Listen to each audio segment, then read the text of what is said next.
Namaskar. Welcome to PGurus Prime Time, episode number 5 with Jitendra Ojha ji.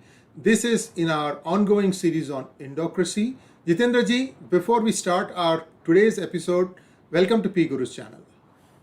Thank you. So viewers, we have been talking about this concept of Bharat Tantra or Indocracy.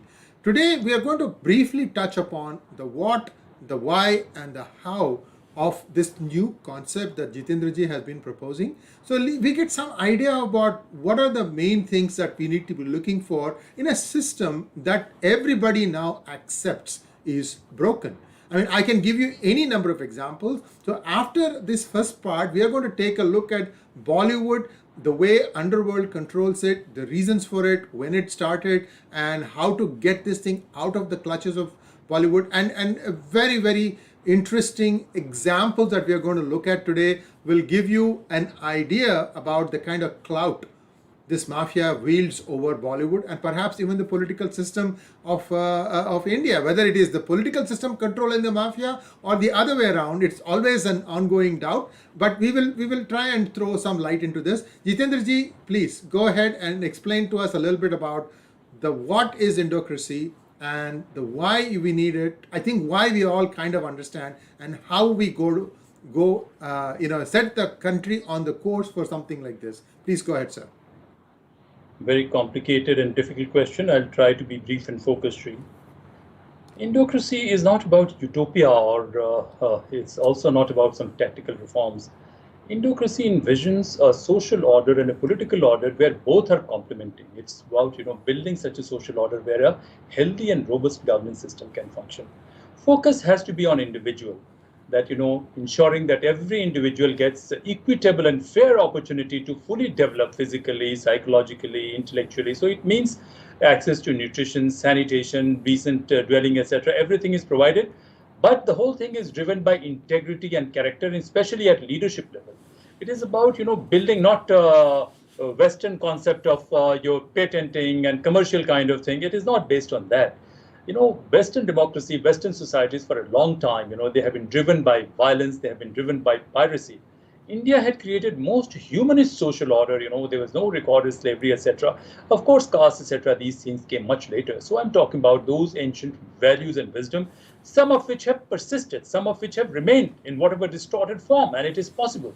So it is scientific humanism, you can say, representative democracy, you can say. The focus is on individual physical health, mental health, cognitive capacities, character, and especially leadership driven. That leadership has to be, there has to be unconditional altruism. So something of this nature, and individual and family all are important. Family cannot say, okay, you create 20 children and then you're not responsible for it. I'm sorry. Once you decide to raise a family, you're responsible for teaching your child values and how, after getting all these facilities, all these securities, how an individual contributes to genuine empowerment of society. It's not about certain parasite kind of professions, etc. It's not about that. How can you contribute to tangible and intangible wealth of society? So here what we need is, apart from leadership and integrity, also wisdom, also knowledge, how to harness individual brilliance, how to harness individual knowledge to create this social order. And I believe that this kind of social order will not only strengthen people of India, but also help create a much better world. We had something similar to this, but we became inward looking, and that's how we degenerated. But it is not about going back to past. In first episode itself, you said that it is about fusing our ancient civilizational values with contemporary scientific practices and principles and further innovating upon these. So it is about this. And how we are saying, we are building some kind of advocacy. I'm very confident that the way China is rising and certain contradictions in US democracy have been visible. And of course, challenges in India are far more formidable, far more than anywhere else. I'm sorry to be very honest about it. And it's not that individuals have to be blamed. This system is sinking and we need to create something very different. And I believe that for a healthy social order, character and integrity are the most crucial ingredients. This is simply not possible in the present system. So this is all about Indocracy. If you have any specific question, I'll answer. But I'm very sure that very soon I will bring it out in a very scientific and structured way in public domain. So Indocracy is not about going back to past. It is futuristic in orientation. It is universal in its outlook. And it is not only confined to India. It is about a world order where individuals can grow to their optimum potential and creating secure social spaces at one level, fostering optimum cooperation. But yes, we realize what will be challenges, and it will not be a perfect order. There will be issues, but yes, we will be better prepared to face those issues. Sri, I hope I've been able to explain it. So let us start with what you just observed, that people of character and integrity are essential to Yes, build this edifice. yes, Fair enough. Now, yes. if somebody is joining, whether it is the police forces or the government offices or in the administrative services, when you just come out of college, many of us, I wouldn't say all of us, many of us are full of idealism. I'm going to go do this thing because I'm going to bring change in the country. And so at the point of hiring, they all seem to be very idealistic. They want to pursue what they feel is the truth and to bring about a change in the society. Yet, within a few years, they kind of lose the plot. Is it deliberate or they want to? I don't know. My point here is that the initial conditions at this point appear to be pretty good. So where does this thing go wrong, go off the rails? I think larger ecosystem is not very conducive for this. Earlier also we mentioned why need and greed both have to be contained. No individual is perfect at one level. And it's not that, it is happening with individuals only. There are larger invisible forces, some of which we will talk about it. Man has essentially been an animal, and a violent animal in between, and a greedy animal, a lustful animal, isn't it? And once you are having access to this kind of unfettered powers at some level, you would like to control levers of state, society, etc. You would like to influence thinking. You would like to see that your preeminence remains. And another area in which I had a lot of interest was covert and clandestine warfare. Not that I believe in conspiracy theories at all, but I believe that a larger ecosystem, social ecosystem, has to be transformed and changed. It is possible only for India. It is not possible for America because, the adversities and the challenges amidst which we are surviving democracy, we are maintaining democracy is something very remarkable. But India also has several flaws. Chechen was not the only one. Prana Sangha to so many people, they have been collaborating left, right, and center and getting people from outside, and then society has been decaying. We had met, Kautilya had said earlier, also on your channel said, Kautilya has said after the age of 16, you should treat your son also as an equal. People should ask questions. So when I'm talking about Indocracy, it is about asking questions in a non-confrontational way. Not that, the Western democracy that they say it is everything is fair in war and love. So people are in love with themselves and they're at war with the rest of the world. So the Indocracy is exactly opposite to that. It is about dharma, and dharma is not about dharma. I wouldn't say dharma. Dharma is not about going to temple. Dharma is not about going to mosque or this kind of identity or believing in a book. Dharma is about a conduct, a code of conduct which governs your this thing. Dharma is about disciplining yourself to the maximum possible humanistic levels. That in your role, you do whatever is expected of you, whatever is ideal for you. Not that you die. I'm saying individual and society both in a win-win equation. Not that you have to only sacrifice and only do this thing. Sacrifice is very important. So it's about that. So I'm sorry I deviated a little bit. To your basic questions, yes, people start with idealism, they digress, but we have to create an ecosystem at the society's level, at the economy's level, but also in the families, also in the communities, so that they remain strong. And I can assure you the change will not be fast, change will be slow and a little steady. But if we are clear, there will be change. But now we seem to have lost a direction. Well, I'm just reminded of a few things before we jump into cinema. Please hang on. This is a Please. very interesting topic here. See, I'm thinking that what you just said, there are people with, their barometer, their compass is dharma. And I believe to be one of those people. My guiding principle is from Taittiriya Upanishad, Satyam Vada Dharman Chara. Very simple 2 lines. That's it. So speak the truth, follow the path of dharma. Now, if anybody, I'm giving you a hypothetical situation. I go to a venture capitalist and explain to them, this is what PGurus does. It has been doing it for so many years. Yes, we're not making money yet, but we think that we are accomplishing. They'll give me a very patient hearing, just as Mr. Ashok Khemka or Sanjay Kumar Srivastava or Jitendra Kumar Ojha, they all tried to walk down the path of dharma only to be rewarded richly by being eased out. One guy is still there, hanging in, looking out. The other two are unfortunately out looking in. So the VC will listen to all this, and once I leave the door, he'll probably tell his colleague, "Pagal aadmi hai." That's exactly what people think. No, you are So absolutely right.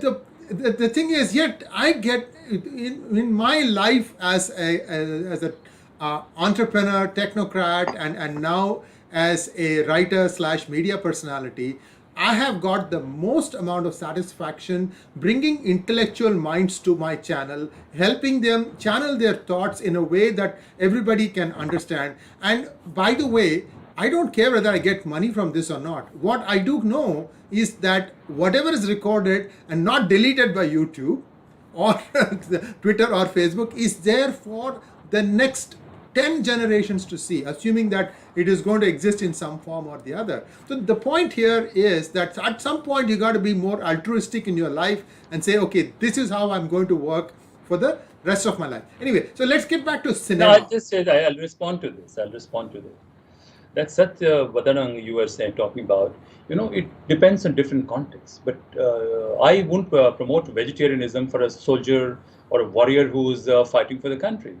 If you're fighting, deception is a very critical ingredient of warfare. Don't know Satya is needed. The dharma of a warrior is very different.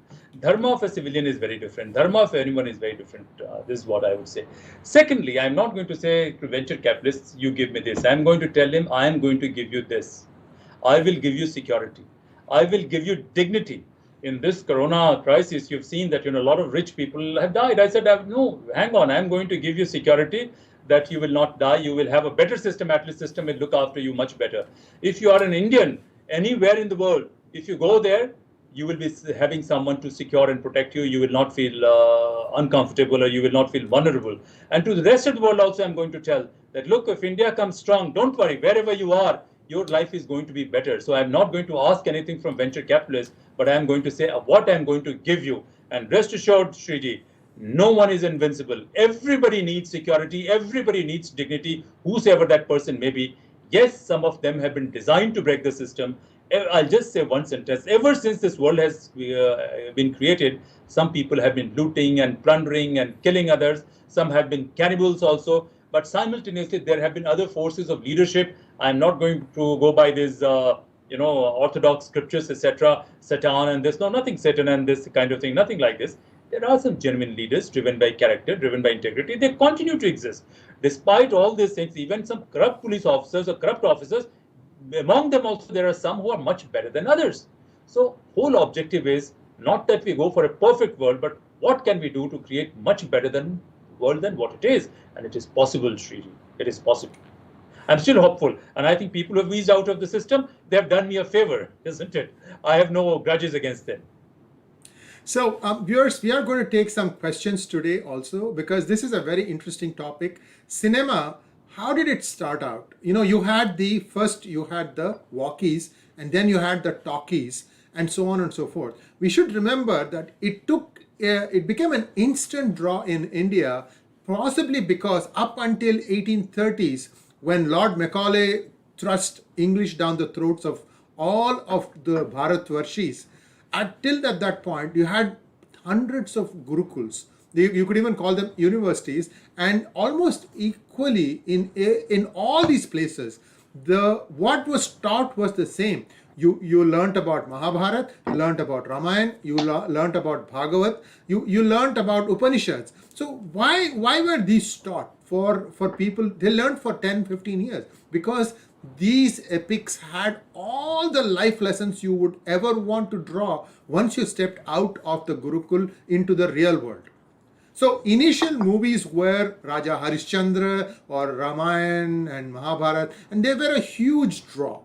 Now after that, cinema started going into more social issues, and somewhere along the line, the underworld started financing it. But before that, you had individuals and companies that were formed, just like you would have a Glaxo Laboratories selling some products and making a profit. There were companies that were making movies and making profits out of it. I'm not talking about now, but I'm talking about the 50s, 60s, and perhaps 70s, when it was considered the golden age. So somewhere along the line there, the train got off of the rails. That is, a railgadi patri se nikal gayi bahar.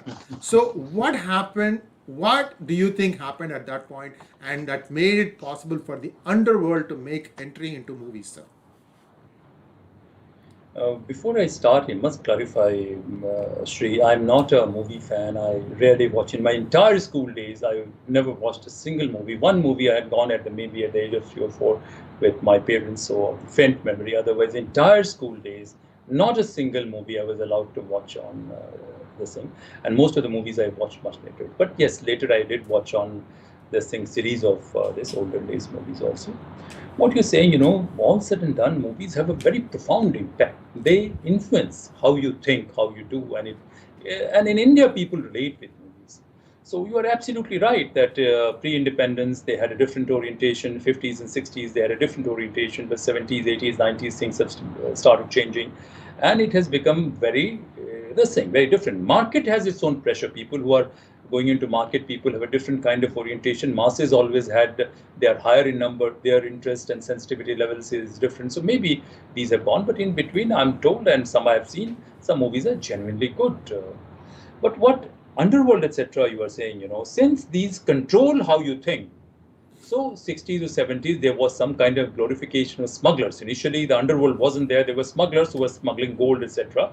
But my interface came with these people. As I told you earlier, I have been researching in organized crime and covert warfare against India.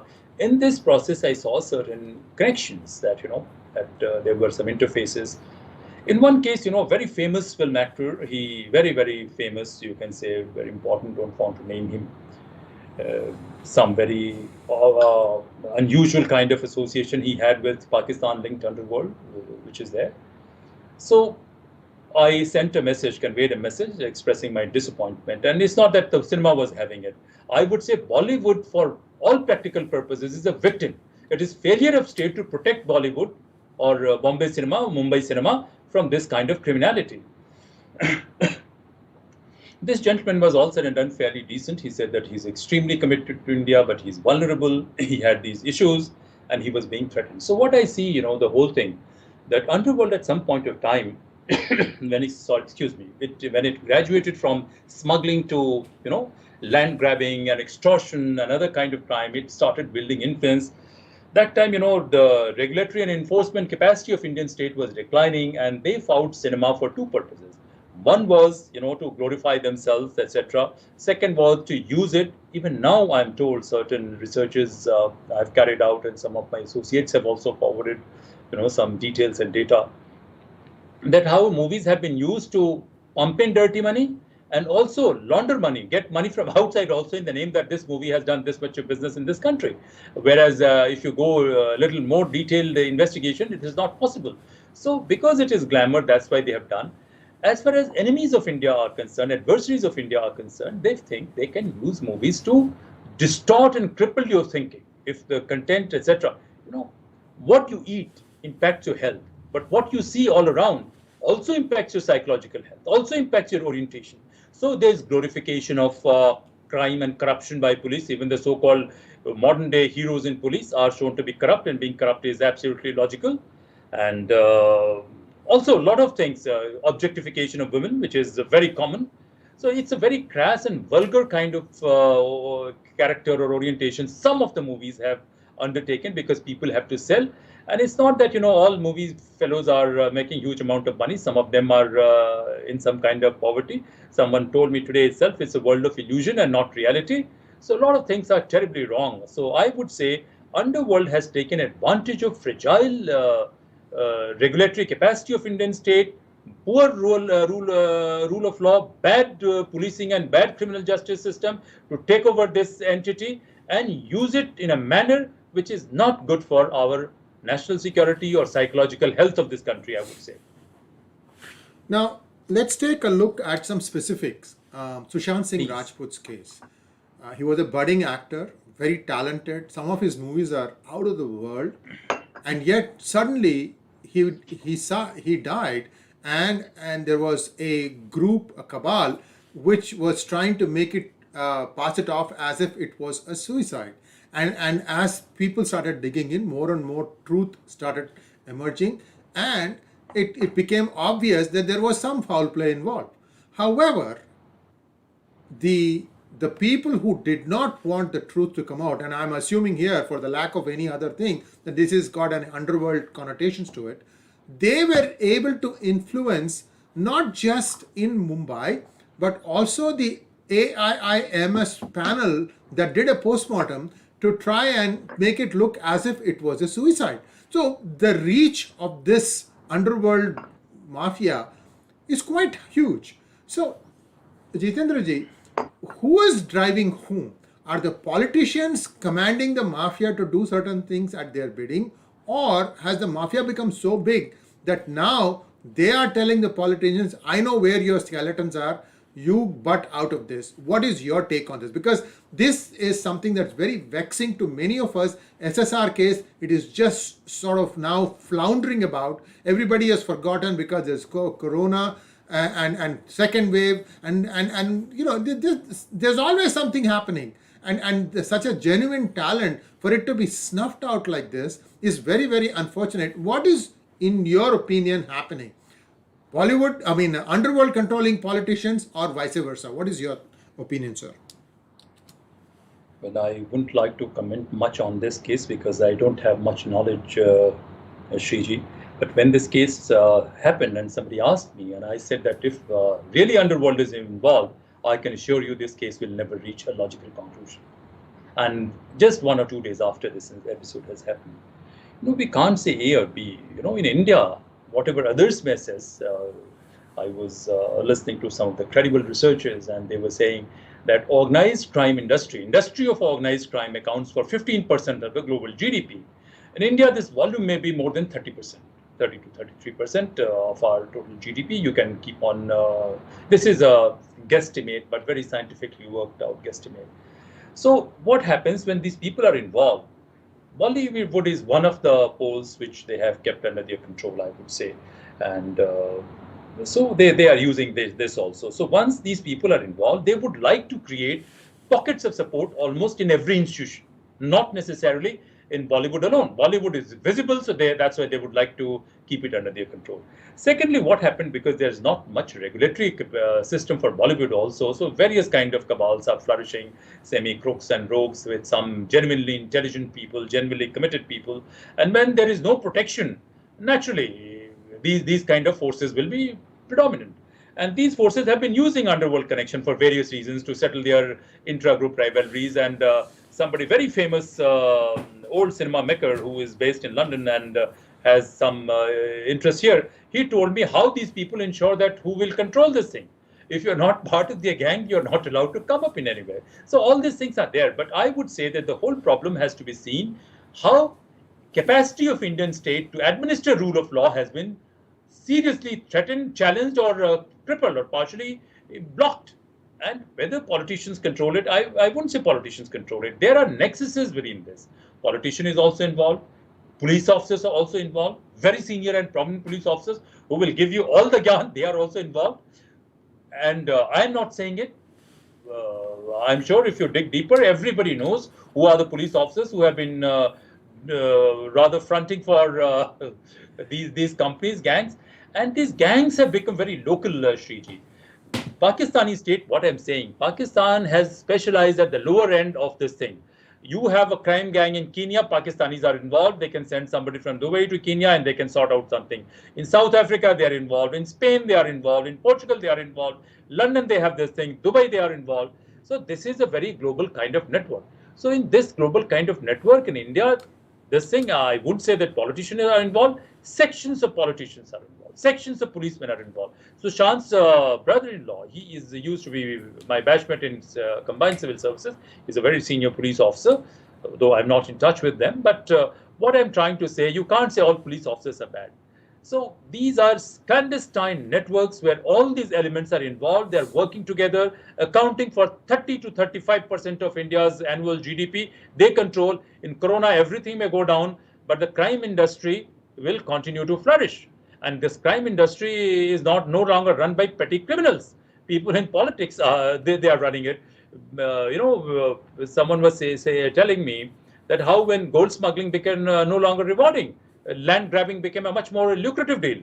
Now major contracts. It is widely believed that in Mumbai or Maharashtra, major contracts, the kickback amounts sometimes go up to 75% or more. So imagine various sophisticated forms of networking and this crime, this thing has come up. And of course, Bollywood is a victim. Bollywood is digressing a lot of bright young talent, people who could have become innovators, people who could have become, top class leaders somewhere else. They are getting into a profession.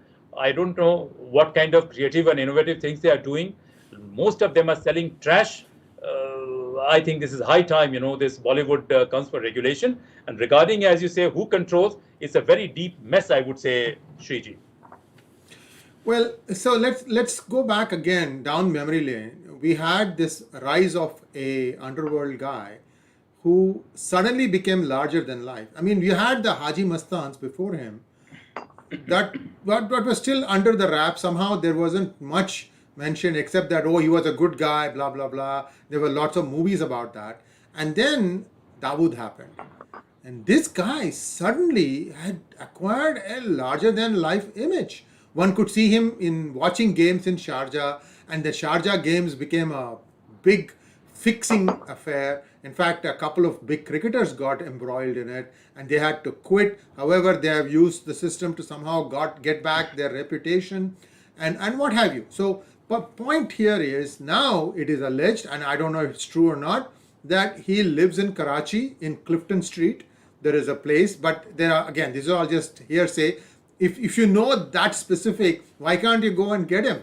That is a question. And there's also stories about how he was almost caught and then let off because somebody from the top, this is during the UPA era, made a phone call and told Rao, back off. So these kinds of things you keep hearing. And then there is also his accomplices, his henchmen, his sidekicks, being caught all over the world, like Iqbal Mirchi in London or in some, so in all these things, like for example, I think you were, involved in trying to get Iqbal Mirchi back to India to stand trial here, but somehow the guy escaped the clutches. What really happened, Jitendra ji, and what is it that happens when somebody is focused on trying to extradite an individual? Because I am afraid Vijay Mallya, the other Modi, Nirav Modi, all these guys are going to somehow weasel their way out of the clutches of the judiciary and executive to not come back to India. So what happened in the case of Iqbal Mirchi? You asked a series of questions, Shri, and gave a very strong perspective. Before I answer anything, I have no knowledge on who said what to any intelligence agencies. I have absolutely no idea. An Iqbal Mirchi case I handled was under my role as a diplomatic officer, as consular officer. It is no secret element in this. And this information is open for being queried under right to information. It comes under the purview of RTI. Iqbal Mirchi's case, I must tell you, he had threatened to kill. He was in London for a long time, and he threatened to kill someone. And we had a kind of, as per records, we had an extradition request pending with British government. I used to remind them at regular intervals. They were saying they're looking at it. But suddenly he was arrested because he had threatened to kill someone or something. Then I reminded them of our extradition request as proper this thing. So then it was discovered that there was no extradition request from Government of India, because they said you have sent a request in some time back in a plain piece of paper. This doesn't hold this thing. So I gave an undertaking that, okay, this formal letter of request is on the way. Extradition request is on the way. You'll be surprised that extradition request never happened. It was UPA era. That extradition request never came. I kept on banging my head at MEA's consular division. I kept approaching CBI, MHA, internal security. Nothing happened. And over there, British police officers started saying that they will be prosecuted because based on this thing that he said, you give me something from that because local person who had threatened, whom he had threatened, he withdrew his complaint. So there was no complaint pending. So they somehow said, oh, no, there was some misunderstanding or something, and they withdrew his complaint. But based on that undertaking, he was in detention for 17 or 18 odd days in this thing. But ultimately, I was shunted here in India when I started requesting for formal extradition request under Hague Convention format. I was shifted to Mumbai. And Mumbai, the DIG said, I'm sending now, or other this thing, and it never came. And, after some days, he said, I'm suspending this IO. It never came. And then he himself was transferred. So this extradition request never came. He got scot-free. He came out, and after coming out, he conveyed a threat to me through this thing. It was purely in my role as a diplomat, because it had no element of any intelligence or any secret or any policing was involved. His name was there in the list of pending matters to be taken up with British government. So it was like this. So anyway, there must have been some colluders, and not only him, there was another case of this extradition. If you Google it, Surat Surat serial blast accused, Hanif Patel. He was hiding in London again in my role as a diplomat and consular officer. I persuaded British authorities to arrest him. He had changed his identity. But all these, not only these, but some other case, and all these are in my role as diplomat, and nothing. This has nothing to do with intelligence or other this thing, as media likes to say. Nothing to do with that. So what I'm trying to say, they are certainly very powerful. There are certainly elements within the system who are collaborating and protecting them. Regarding this person, you said, he also, there is some paper on which there's a reference. He also claims to be a very patriotic Indian. Whatever may be the news, he thinks that he's very patriotic Indian. He has been wronged by the system. I don't know what it is, but fact is that without active collaborators in the system, it is difficult. And those collaborators also, they may not be aware of, or they may be oblivious of larger consequences of their action. They may not be the villain. Maybe some clandestine network, bigger clandestine network is operating, that is there. But as leadership in India, it has to be conscious of this fact that these things threaten, the fear of rule of law, or threaten they threaten to erode our credibility as a state, erode our capacity as a state, erode our capacity to fight covert war through these kind of channels. And they have been bleeding India. So instead of dealing with it tactically, this is why Indocracy I'm talking about, one of the reasons that we restructure the whole thing so that capacity of Indian state to such kind of thing, to manage such kind of conflict increases many times. Because when I say 30% or 35% of India's GDP may be going to organized crime network. If there are 75% kickbacks in major projects, don't you think that there is absolutely no way we can compete with China? Chinese society is not perfect. But my assessment is that if we had genuine some semblance of rule of law, our output and good governance, our GDP's this thing would be something comparable to United States, the way our people are enterprising or hardworking. So even after we have become independent, India has been bed through multiple ways. There has been huge flight of capital, including Dubai. Most of it, my assessment is that is meant for capital that has been taken away from India illegally. Please. Viewers, this conversation, as you can gather, is moving around honest individuals who want to make a difference in the society and who want to do their job diligently. And yet, what does this government do? Usually, they'll find some frivolous reason. In fact, there is a famous saying that makes the rounds in Babudam. And they hate it when I quote it, but I have to quote it because I really need to get under the thick skin of some of these babus who are sitting anyway. So it's called as show me the rule. Show me the face and I'll show you the rule. So essentially what it means is no matter who you are, there's always a rule under which they can do you in.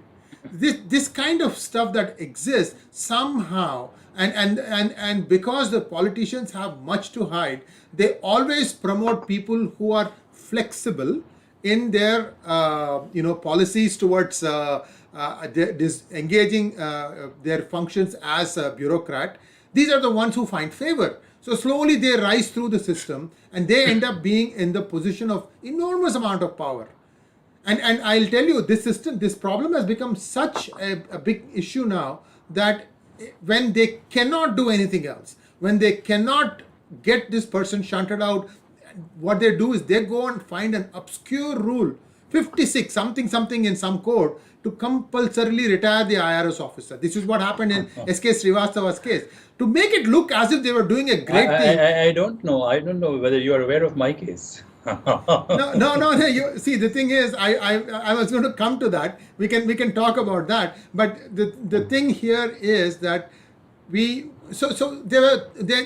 government said, oh, there are 30 other people being also let go. The other 29 had, corruption cases of an arm and elbow long. They should have been sacked a long time ago. So this whole charade that was done by the finance ministry. And the madam at finance ministry, she was a great spokesperson. That's all I can say about her. I have nothing to say about her role as a defense minister or as a state minister for commerce or today as a finance minister. I have nothing to say about it.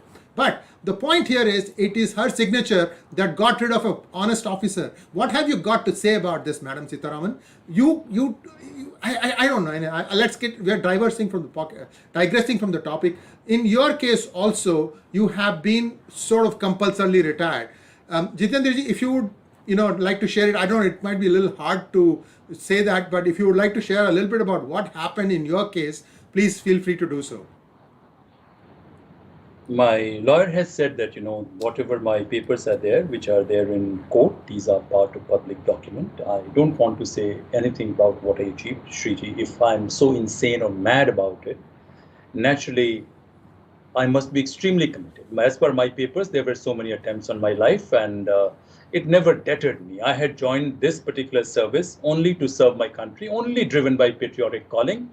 I was doing pretty well in student politics. I left it. I had a chance to contest parliament elections at the age of 21. I had to forge my date of birth. And if you Google, rather find out about me, I had a very different kind of background. Anyway, in this particular case, right from beginning, I have been raising issues of integrity. Reason being, I have lived in a world of idealism. I could never be realist. And I can also tell you, Shriji, that I may be only civil servant, that whatever minor inheritances I had filed this thing, most of these have been depleted. Even my wife's house, she has got, even that also I have mortgaged. So in my whole life, leave aside doing corruption, I have never paid bribe. I told this thing to a very famous writer, Mr. Salman Rushdie, during UPA government, when there were all these things were going wrong. I helped him make an OCI card. So he was sitting in my room, and I said, in my whole life, I have never ever paid a bribe to anyone. I'm never ever taken underhand help from anyone.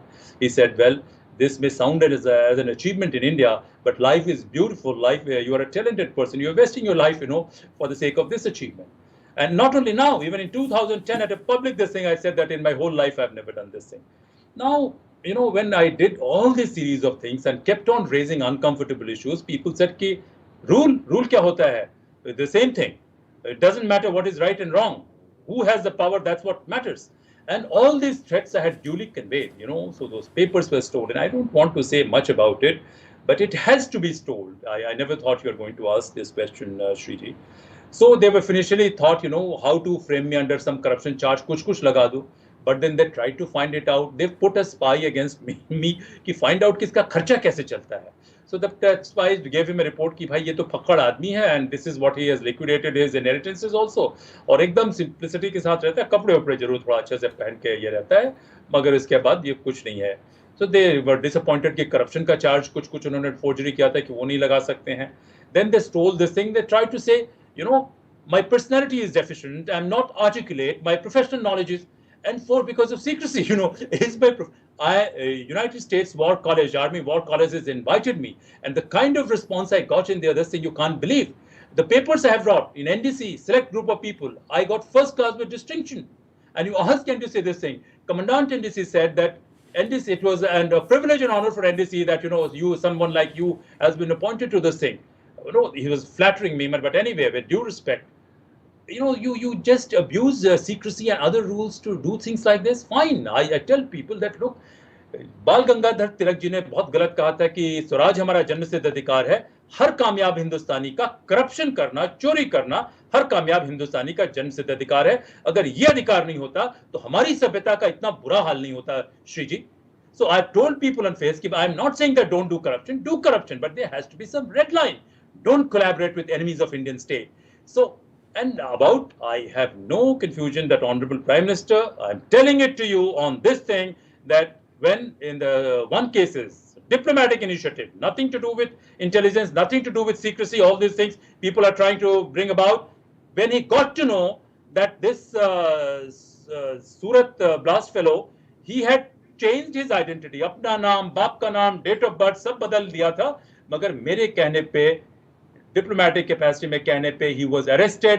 और highest level से उसका एक्स्ट्रेडिशन secure होने के बाद people here sabotage. This was 0.001% of my initiative. I was not working for my bosses. I was not working for my money or anything. मेरा था कि भाई 2-4 साल के लिए मैं देश के लिए काम करूंगा, फिर मैं निकल जाऊंगा. हुआ नहीं. It never worked out. So what hurts us most that when a nationalist government came, we all relaxed कि भाई अब हिंदुस्तान रियल आजाद हुआ है 2014 में. But this cabal, this mafia, this globalized criminal network is so effective, so powerful, so transnational. कुछ नहीं कर सकते हैं आप. It is beyond capacity of political leadership. Whatever happens, Sriji, I have faced many attempts on my life. This is a life of bonus I'm leading and I'm enjoying. And जो कुछ भी होगा, और जब भी death भी सामने आती है, Sriji, I never asked you, never expected you to raise this question. I can say you, and I'm telling it to you, कि स्माइल करते हुए उसकी आंख में आंख डाल के देखूंगा. और ये दलालों से मैं डरने वाला नहीं हूँ, Sriji. दिक्कत यह है कि हिंदुस्तान के प्रजातंत्र को दलाल तंत्र में कन्वर्ट कर दिया गया है और पॉलिटिकल लीडरशिप के लिए बहुत मुश्किल है. So this politician you are talking about, these criminals think कि भाई पॉलिटिशियन तो फ्रंट पे रहते हैं, ये तो ऐसे ही हैं, ये आते जाते रहेंगे. रियल पावर तो हमारे पास है और उस रियल पावर के लोगों ने हिंदुस्तान के इंस्टीट्यूशन को सबवर्ट कर दिया. आई am sorry, whenever I ask about start talking about this thing, it's very difficult to stay normal. But I hope, भाई मेरा कोई फर्क नहीं पड़ता है, 130 करोड़ में से 1-2 हिंदुस्तानियों का आप मर्डर करा दीजिए, कोई फर्क नहीं पड़ता है. लेकिन जिस हिंदुस्तानी में पागलपन है, जिस हिंदुस्तानी में पर्सपेक्टिव है, वो आपके अपने हाईली स्किल्ड और कैरेक्टर से भी मजबूत हिंदुस्तानियों को हिंदुस्तान के सरकार अगर मर्डर करना शुरू कर दे तो इस देश का क्या होगा? ये तो है कि सुसाइड करने वाली बात होती है ना. So I don't know about other this thing, but about this thing I can challenge. मैं तो चाहता था कि कोई एक इंक्वायरी करो. In my whole life I have never faced a single inquiry. Can you beat it? That Rule 56J क्या दो ही ग्राउंड है, करप्शन और इनकॉम्पिटेंस. I don't know कि आप कैसे कर सकते हो. वो service record should reflect. You can't abuse secrecy to do this thing. So Modi ji's honorable Prime Minister, I will say, enemies of India are hiding right under you, sir, and we treated you as hope for India. हम लोगों को लगा कि he is real messiah, he will come, he will clean it up. But I can say कि इतने बड़े देश के लिए, इतने बड़े सिविलाइजेशन के लिए मैं कहता हूं कि मेरा एक प्रॉपर जुडिशियल इंक्वायरी कराइए और मेरी गलती है तो I want capital punishment, nothing less than that. लेकिन अगर ये कॉन्स्पिरेसी है तो this is not a conspiracy against an individual. This is an assault on sovereignty of India and whoever it is involved, those who are involved, उनको भी capital punishment मिलना चाहिए because this is worse than treason. I am sorry Shriji, we need to take a little break. Yes, go ahead. I'll take a sip of I need water. to take a little break. I'm sorry. We should take a little break. Give me a few seconds, please. Yes. Please gather your thoughts and get some water, sir. I have something to tell to our viewers. So, viewers, why am I saying all these things? Why are we sharing our life experiences? Is because, at least I believe in the case of Jitendra Ojha and myself, we have walked the talk. Meaning, like, whatever we believe in, we have put it in practice. For example, I wrote this book, Who Painted My Lust Red, as a continuation of my first book, Who Painted My Money White. The money white thing talked about fake currency, and this talks about why IPL and some other cricket, in fact cricket, why is that being used as a conduit to do so many other things? Why is it that, again, now IPL is going to be completed in Dubai? Why? Why can't in September they complete the matches in Delhi or some other state? Or they'll say, oh well, India is not able to control. Aren't you ashamed of yourself to say that in my own country I can't hold my own tournament because I'm not so sure that I can keep these people from getting COVID? But I'm completely confident that if I take them to Dubai, that everything will be fine, that they will not have any kind of problems, and the matches will go on. So why is it so important for these matches to go on? What is it that happens? After all, if you look at the balance sheets of the 9, 8, whatever number of teams, if you look at the organization's balance sheet, all of them are running under loss. And yet everybody wants IPL. They bid huge amounts of sums of money to try and book the best talent there is out there. For what? What exactly is going on? So there is something that is not explained when you see the mota thing, and that's what I tried to explain in this book. And I might be wrong, I might be right. You can't find out if I'm right or wrong unless you read the book. So you can do that. The other thing that all the viewers can do, and I've been advocating this for a long time. I'm a US citizen, I'm telling you upfront. And I'm also now taking up a lot of causes in the United States. I'm not keeping quiet. I started with India because it was my Janma Bhumi. I felt that I owed it something. I've done that. What can you, as a citizen of India, do? Or if you are any other citizen of any other country, can do? Engage with your local member of parliament. Many of the countries are democracies, whether it is member of parliament, congressman, congresswoman, write to them. You know how many days, I mean, not a day goes without somebody on Dr. Subramaniam Swami's timeline saying, sir, what happened to this case? Why are they not in jail? Well, we are explaining to you why they are not in jail. This is what happens. Even the honest people, for doing their job, they get penalized. So how do you break this? Guys, get together, sit in your tea clubs, coffee clubs, wherever you are. 10 people, 20 people, 30 people. All of you start writing to your MP. How hard is it? If you can tweet, by the way, you can also write a letter saying that I want to know what happened in this case, this case, this case. I want to know my favorite actor, Sushant Singh Rajput. Why did he die? What has happened? If you start doing that, believe me, people cannot hide. Your MP has to come home someday. You can ask him. I disagree with you. Well, go ahead. I disagree with you. This is an intellectual platform, sir. We are free to have our own ideas. Go ahead. This is my way of doing it. And by the way, people do watch PGurus videos and they do act on it. Sometimes not in the right way, but that's a matter. They do act on it. Please tell me what you think, sir.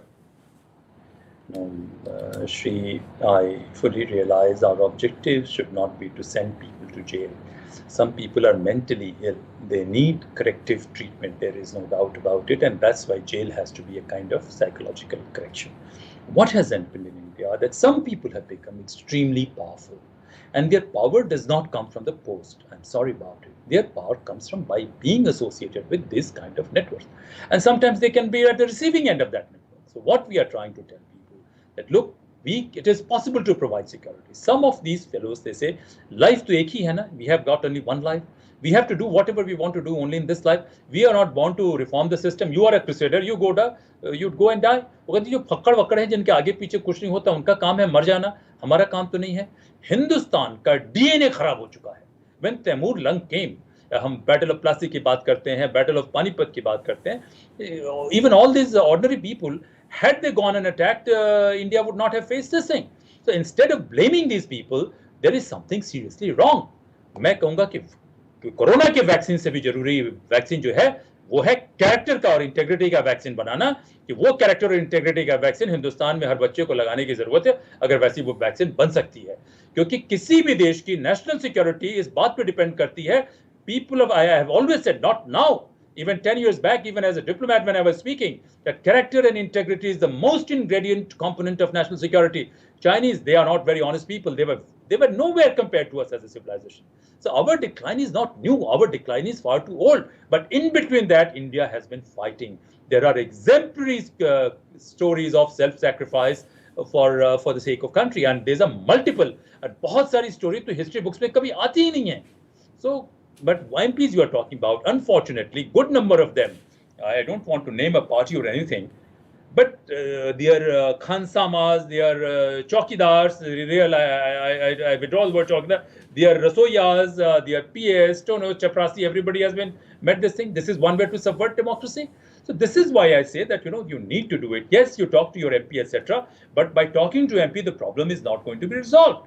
I'm going to tell stakeholders of India and so-called corporate leaders of the world that, look, if you don't pay attention, criminals will take over and even you will not remain safe. What I'm trying to tell you, not that you give something to me, I will give you through our ideas, we'll give you security and dignity. This security and dignity has to be shared.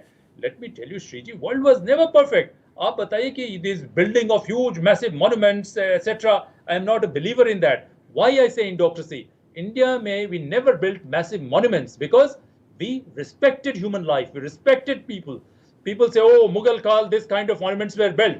They were vagabonds, rootless vagabonds, nomadic herds and semi-savages kind of thing, who were not graduated to be human beings. But you had deviated, you had got corrupted. So what I'm trying to say, that Indocracy, why is it important? We want to promise security and dignity to everyone, but that is possible only when there's curb on everyone. Our story, Bhagwan Rishi Bhrigu goes to Lord Vishnu, और Lord Vishnu के छाती पे 3 लात मार देते हैं. What does it indicate? If you are powerful, even mightiest of the might, they have to be courteous and receptive to voices of dissidents if it comes from people with altruistic this thing, people with integrity, people with character. वो says veg के बारे में कौटिल्यन का मैं बार बार कहता हूं कि कौटिल्य के जमाने में भी sages etc were treated with all respect, isn't it? But they were kept under strict observation. Anyone in position of trust, if he violated the trust, there was severest punishment. So what I'm trying to say, not that we go back to these, but these things are important. That's why the newer system has to be leadership driven. Newer system has to be geared in this way, because this is what is going to provide a better life to people. All said and done, post Second World War, post decolonization, majority of human beings, they are living with greater dignity, greater freedom, greater security. But this is not sufficient. This has to move forward, and some leadership initiative has to come. So whole thing about Indocracy is not about singing glory of India. Whole thing is about carrying forward the idea of this leadership, carrying forward this idea of innovation, because altruism is also as much part of human beings as much as you can say this greed, this cannibalism, this lust we are talking about. So how can we promote the second one? And I'm sure that platforms like you and so many others, they are driven by same sentiment, Shriji. Please. Okay, so I think we have kind of We have digressed from the topic. Yes, and I think we should probably call this to a close. But the most important point here is that, especially in a COVID time where we have a lot of spare time sitting at home, what do? We watch our favorite serials, we watch our favorite movies, but all these things have a certain bias. You need to look past the bias. I'm hoping that OTT platforms will change it. I don't know if that will happen in a timely manner. It may not, I don't know. But the point here is that if an industry is contributing 30% to a country's GDP, that is a big industry, and that's not going to self-regulate itself. It's going to require some really, really hard knocks. Don't know if it's going to come or not. Sorry? I want to say something after you. Yeah, go ahead. Go ahead. No, I'm saying organized crime is contributing 30%, and this movie, etc., they have an impact on how you think, how you behave, they impact your behavior pattern, etc. So that is why this requires a stricter regulation for sake of national security at one level. And as I said, that Bollywood is not the criminal, not the villain. Yes, some people may be using this Underworld, but because of bad regulatory system, Underworld has, and criminals and others, they have captured Bollywood. This is what I wanted to say. Okay, so we have just one question that I want to take before we call it off. Someone wants to know, can you throw some light on George Soros and his future plans and Modi's strategy to stop him? Well, I wouldn't know future plans of George Soros, but there are many people who believe in George Soros. I think on any individual, people should have open mind, and exact details may not come up, but George Soros, I'm told that he has a little left of the center orientation. Of course, the way he made money, people may have different views and accounts, but I have no this thing. And I don't know also the strategy of our Honorable Prime Minister. His strategy has to be to, as I said, to how to strengthen India and make India a key stakeholder in this world. And for that, some of the strategies that are being used are not correct. I would say that even if there were people in politics or bureaucracy, all those people who have been status quoist, all those people who have been benefiting from this system, if you bring them and you expect them to bring about change, that is not going to happen. So, so I say that our Honorable Prime Minister also has to change his strategy. I don't know to what extent he has freedom. I don't know to what extent he can do this thing, because the internal mafia and global mafia, which has a foothold in India, is quite formidable, Shriji, and it is not going to be easy. Well, the sands of time are running out. Now 3 more years and then you are upon another election for the country. and we already know the number of challenges that the country faces. Very unfortunate way in which the results panned out for the BJP, at least in the recently concluded elections. So there is much to think about. And my real fear is he's a well-meaning person, but by himself or with a small set of well-meaning, well-performing ministers, is that enough? Is there a dearth of talent in the cabinet? I don't know. I believe it is. I could be wrong, but if unless somebody comes and tells me with proof that you are wrong, that there is very good talent in this cabinet, I don't see it. And the bigger fear is someone has to look for the country, which is what I have done, which is what Jitendra ji has done, which is what many well-meaning, honest, sincere officers. They may also be corrupt, but like he said, have given life. People have Yes. given life. So many people after independence. So I think, compared to their contribution, we are nowhere. Of course, Isn't of it? course. So the takeaway here is each one of us need to understand that this is not somebody that others have to do and I don't have to do. We can all try and stop being corrupt. Like Jitendra ji said, don't give any bakshis to the people who are expecting this, and ask him why. Why do I have to give you that? Aren't you being paid for your job? So once you start raising your voice and asking this uncomfortable question, the person might decide, okay, I'm losing out on the business on the next 4 guys standing behind this guy in the line. Maybe I'll let him have his way. You may have won your small victory, but this might take you far. Just this is my No, no, two no. cents. This is not possible. This is if you say that I don't want to pay bribe. Bureaucracy was a very luxurious kind of thing. Only here you can afford to have luxury of integrity. Rest of the places it is impossible, including politics, including business. Either you go home or become a saint. In India, we have come to a level, integrity means committing suicide, isn't it? So you have to, everybody cannot be expected to be suicidal, but yes, within that you can be much decent. But I can tell you, younger people, many people, they are more honest. But as I told you, Shriji, we have to create a system where integrity should not become a luxury. It should be something you should be able to live in your day-to-day life. At least 90% people should be able to live in their day-to-day life.